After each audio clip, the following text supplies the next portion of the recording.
Hello and welcome to the Spotlight. Yes, our very first one, where we feed you what's trending, break down the headlines, and talk about why it matters. I am Zainab Oyeni, and this is the Spotlight.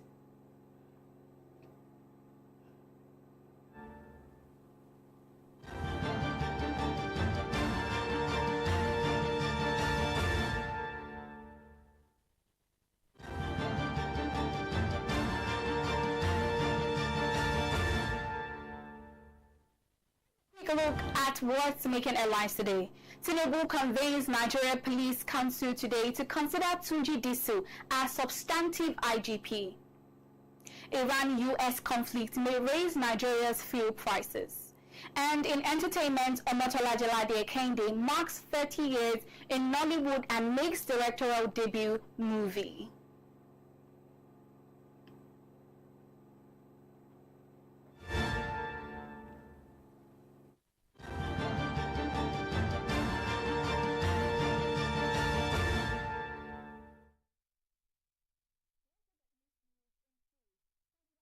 Tinubu has convened a meeting of the Nigeria Police Council to formally consider the appointment of Tunji Disu as the substantive Inspector General of Police.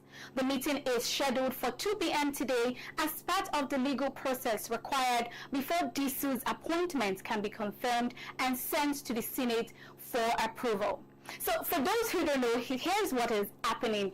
Tunji Disu was appointed by President last week following the resignation of Jalade-Ekeinde, who resigned last week. Now, according to the Nigeria's constitution and the Police Act, the police chief must be confirmed by the Nigeria Police Council before their names, will be sent to the Senate for final confirmation for something we call the permanent IDP. Now, the meeting is set for today, and as we speak, it's for 2 p.m. We're hoping that, we don't know the outcome of this result. But for me, I want this to be confirmed as soon as possible if you be the one there. If not, we just need to know, because I speak the minds of many Nigerians when I say that we are scared and we have expectations. The issue of insecurity is one that really has to be tackled as soon as possible. And of course, when we now have a permanent IGP, we know who to hold on to, who to call, and the likes. So now let's move really quickly to politics. Political parties across the country are racing against time to meet the May 30 deadline for the conduct of primaries.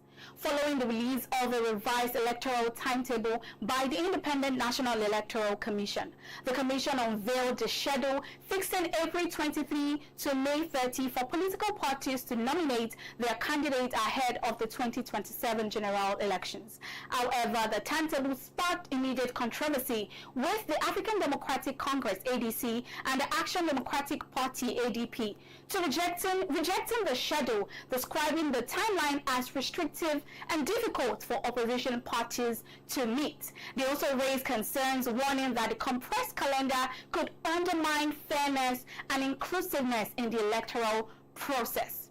Now, the African Democratic Congress (ADC) has launched an online membership registration portal as part of its preparation for the 2027 general elections.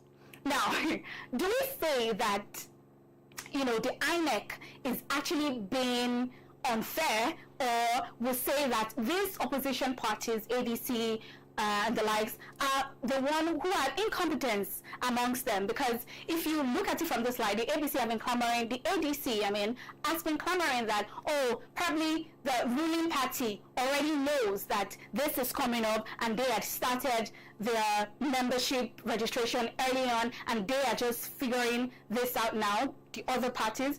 I'm just going to leave it as a question, because I don't know who exactly to follow. I don't know if this is actually, the right one, but it's good that ADC has now launched its portal for the membership registration, and the registration is set to start by tomorrow. Let's go quickly to Oyo State. Stakeholders of the All Progressive Congress have agreed on a zoning arrangement ahead of the party state congress scheduled for Tuesday. Party leaders met at the APC State Secretariat in Okeado, Ibadan, where they established an ad hoc zoning committee to allocate available posts on the State Executive Committee among the 33 local government area chapters. The committee, chaired by Alhaji Fatai Bikule, will determine which positions each local government will occupy as the party finalizes its leadership structure for the next 4 years. Stakeholders reaffirmed that each of the 33 local government chapters will have the opportunity to nominate representatives for screening ahead of the Congress, signaling unity and organization within the party as it prepares for future challenges.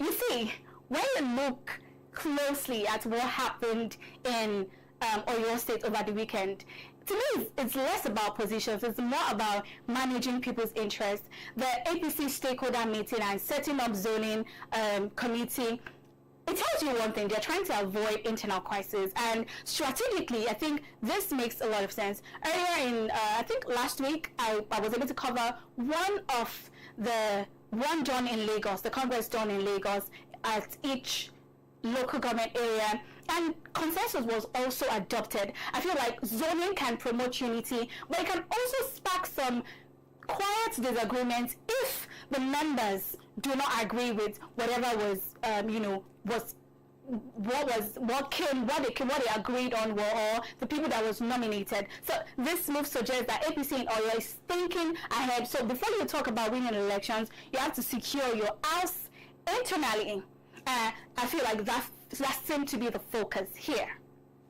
Now, let's go foreign. Tensions in the Middle East have escalated dramatically as Iran launches retaliatory missile and drone strikes following the United States and Israel-coordinated military strikes against them. In response, Iran launched a large number of ballistic missiles and drones toward multiple targets in the Middle East, including Israel, Gulf Arab states, and hosting U.S. military assets, among them Bahrain, Kuwait, Qatar, and the United Arab Emirates.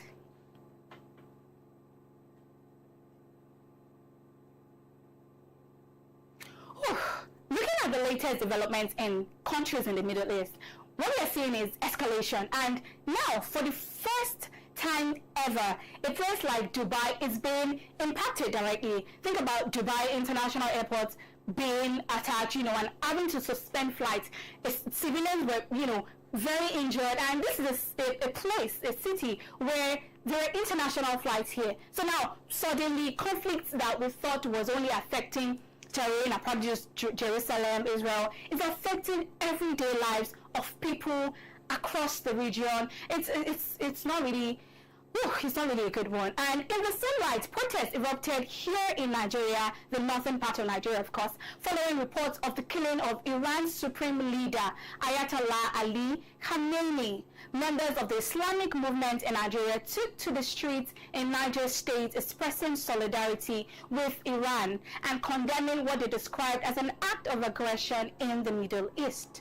Demonstrators were seen carrying placards and Iranian flags as tensions heightened in the affected areas.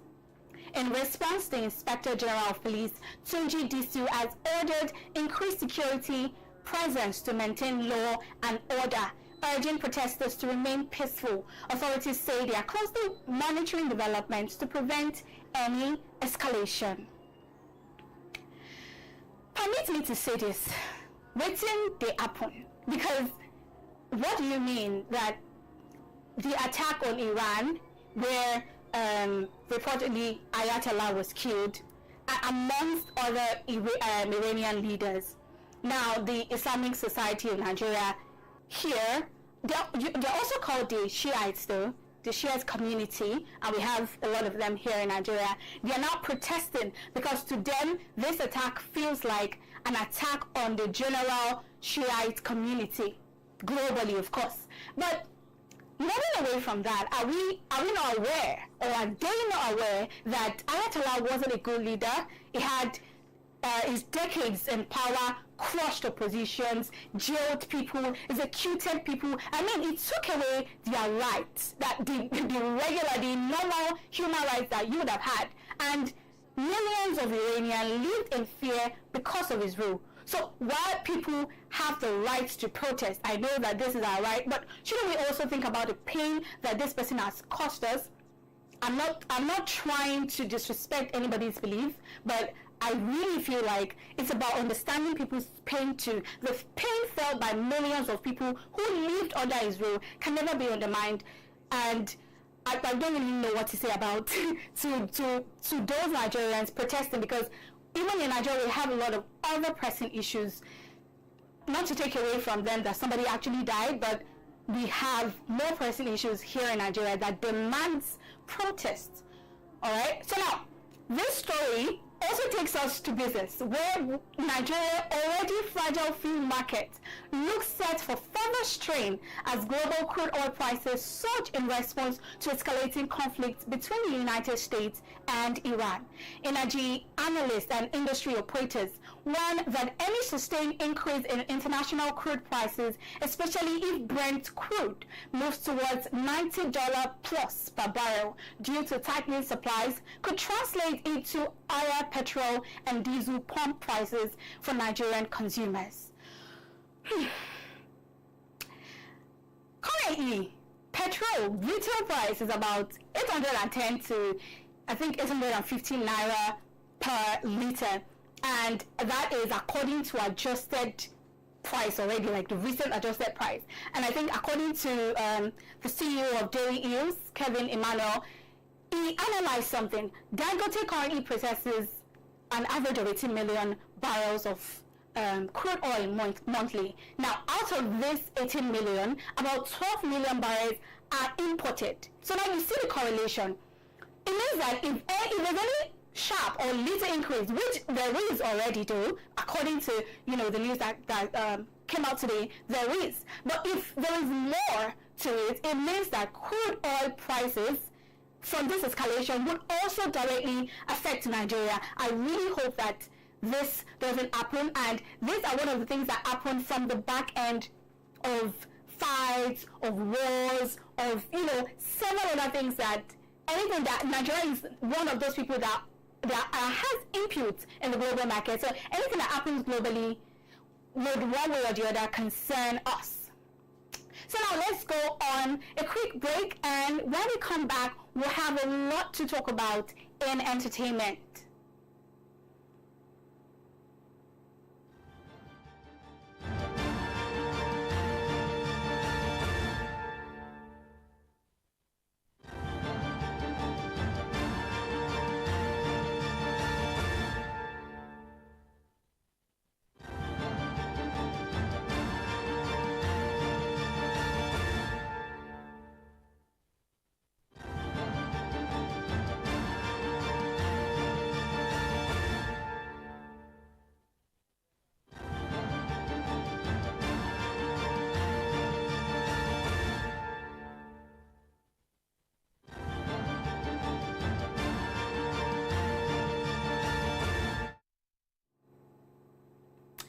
In entertainment today, popular Nigerian content creator Peller surprised Jarvis with a brand new Mercedes-Benz GLE coupe for her birthday, capturing a heartfelt reaction that quickly went viral online. The emotional moment shared on social media has sparked widespread attention from fans and followers.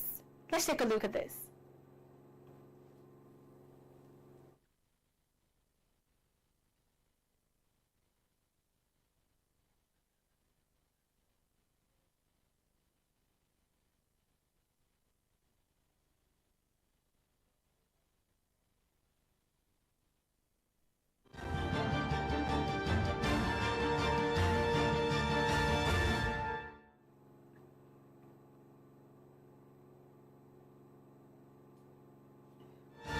What can I say? Congratulations to Jarvis on a new ride. Me, I'm just annoyed that they didn't tell us they're back together. I saw a video of Peller some weeks back saying he was apologizing to Jarvis and he was saying that she should take him back, he would not misbehave. That's why I stopped. I don't know they are back together. I don't know if this, I don't really know what's going on, and I'm so pained that they didn't give us the actual tea from this old story and of their relationship. But anyways, all the best to, should I say the couple? All the best to them. Let's go straight to celebrating Omotola Jalade, veteran Nigerian actress and global screen icon Omotola Jalade-Ekeinde recently celebrated a remarkable 30 years in the Nigerian film industry, a milestone that underscores a sustained influence, versatility, and enduring appeal since our emergence as one of Nollywood's leading figures in the mid-1990s. Over 3 decades, he has appeared in hundreds of films and helped shape the evolution of African cinema into a globally recognized force.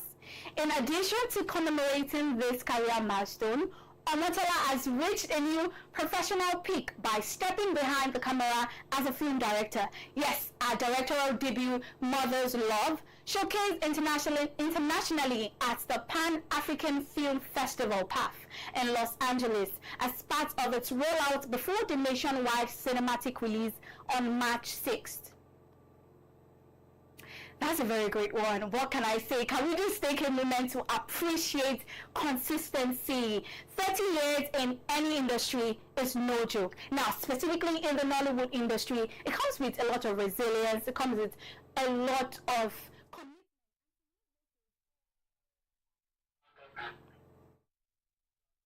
and to me, this is legendary status. She was one of the faces that shaped Nollywood, and she didn't just relax and say, oh, that is all for me. She went further and, challenged herself, reinvented herself, and did a directorate for me. And for me, this Mother's Love seemed personal, but I'm looking forward to it. It's going to be out in the cinemas from the 6th of March. So, for me, what I want people to take home is reinvention. So if you have something that you've always wanted to do, I think this is the time to start doing it. And if you've been doing something and you feel like you've been stuck, maybe perhaps reinvent yourself. So that will be all on the show for today.